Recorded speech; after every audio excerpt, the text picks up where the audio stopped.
Казанда мобилизацияләнгән гаиләләргә ярдәм итү чаралары гамәлгә керде. Нинди ярдәм икәнен хәбәрчеләребез ачыклады. Светлана Таргашованың 2 кызы бар. Өлкәне 3нче сыйныфта укый, ә кечесенә нибары 8 ай. Сентябрь азагында аларның әтиләре мобилизацияләнгән. 3-я неделя пошла у нас. Әтиебез киткәнгә 3нче атна узып бара. Безнең янәшәдә мәктәпләр юк, йөрергә кирәк. Ярдәм булыр дип бүген карточкага килдем. Ташламалы транспорт карталары бигрәк тә Батыр дип аталганнары Казанда яшәүче гаиләләргә бирелә. Выдаются детям от 8 до 18 лет.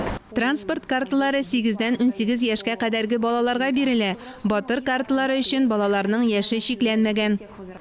Казанда яшәп мобилизацияләнүчеләрнең балалары өчен мәктәпләрдә 2 тапкыр ашауда бушлай. Ата-аналар уку учреждениесе администрациясенә гариза бирергә тиеш. Ә картаны алу өчен бер кайда да барырга кирәкми. Мэрия хезмәткәрләре үзләре килә. Обошли места проживания всех семей, общались с родителями, женами, детьми мобилизованных. Барлык гаиләләр исәпкә алынган. Яшәү урыннарына барып аралаштык. Аларның теләк гызырлары язып алынды. Хәзер шуларны хәл итү белән шөгыльләнәбез. Карталарның күпчелеге ял көннәрендә үк бирелгән. Барысы да гаиләләрнең социаль паспорты буенча аерым алып барыла. Ташламаларны хәтта сайларга мөмкин. Әйтик, Батыр картасы белән бассейн, манеж, тренажер залларына, шулай ук дәүләт музейларына, театрга, зоопаркка һәм концертларга бушлай йөрү хокукы бар. Мөршидә Җиһан, Альберт Сафиуллин, Татарстан яңалыклары.